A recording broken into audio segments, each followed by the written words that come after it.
¿Qué tal? ¿Cómo están? Y bueno, vamos a hacer un resumen de lo importante que es la microbiota cuando hablamos de enfermedades crónicas, porque saben ustedes que según los datos recientes, las enfermedades crónicas no transmisibles son las responsables a nivel mundial, a nivel global, de la mayor parte de los días de vida potencialmente perdidos, pero también de la mortalidad.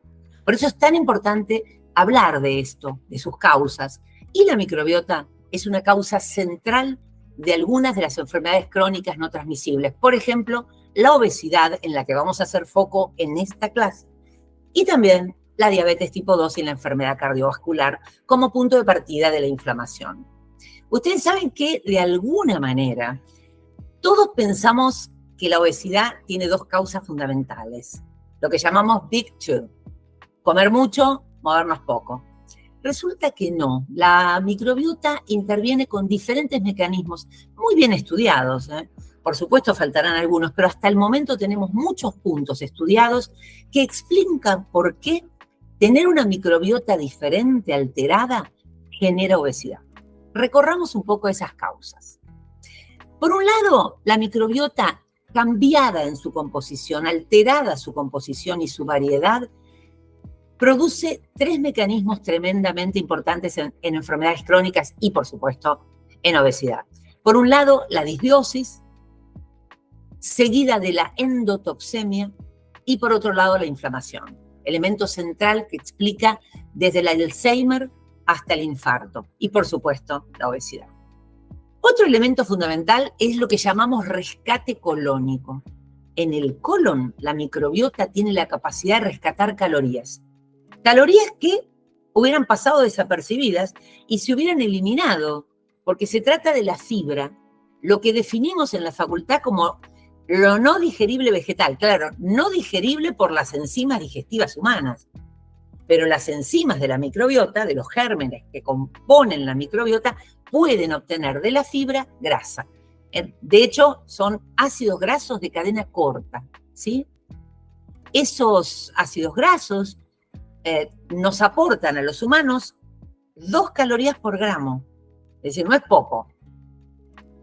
Estas calorías rescatadas en colon por esa microbiota disfuncional generan calorías extra que nosotros no teníamos en cuenta antes, ¿sí? Normalmente no lo teníamos en cuenta los especialistas en nutrición. Hoy tenemos que tener claro que muchas personas con obesidad y una microbiota alterada lo que están teniendo es ese rescate colónico en el colon por la microbiota.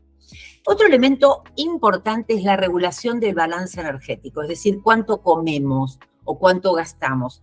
Eso se regula a nivel del cerebro, en un lugar que se llama hipotálamo, ¿sí? Ahora, ¿qué pasa en ese hipotálamo? Al hipotálamo van a llegar hormonas, se llaman incretinas. Son hormonas liberadas en todo el tubo digestivo a punto de partida de lo que comemos. Una vez que comemos, los nutrientes en todo el tubo digestivo van disparando la formación y liberación de hormonas. Estas incretinas, la mayoría son saciógenas, calman el hambre, disminuyen el hambre. Así que van al cerebro, al hipotálamo, y dejamos de comer. Pero no todas son así, no todas tienen ese efecto. Y por otro lado, lo que fabrica la microbiota son neurotransmisores. Estos neurotransmisores, que son variados y que dependen de cada cepa de germen que habita la microbiota disfuncional, van a generar o pánico, o ansiedad, o depresión. Depende del estado de ánimo, va a ser la ingesta. Por lo tanto, impactan en el comportamiento alimentario de la persona. Y por eso es tan importante qué neurotransmisor predomina debido a la microbiota que predomina en el intestino humano. El otro elemento es cómo la microbiota puede tener la capacidad de almacenar grasa, es decir, de hacernos ganar peso. Y en esto intervienen dos elementos fundamentales en los que la microbiota fabrica. Uno es la inhibición del FIAF. Es un elemento que fuertemente inhibe directamente la formación de grasa en el cuerpo humano, ¿sí? Y por otro lado, libera lipoproteína lipasa, la estimula, que es todo lo contrario. La lipoproteína lipasa nos permite disponer de glicerol y de ácidos grasos para formar triglicéridos, que es la principal grasa humana que almacenamos en el cuerpo. ¿Qué otro efecto tienen importante? Tienen impacto sobre el ritmo circadiano, sobre la capacidad nuestra de coordinar el ritmo que tiene el cerebro día-noche y el ritmo de cada célula que funciona en el cuerpo.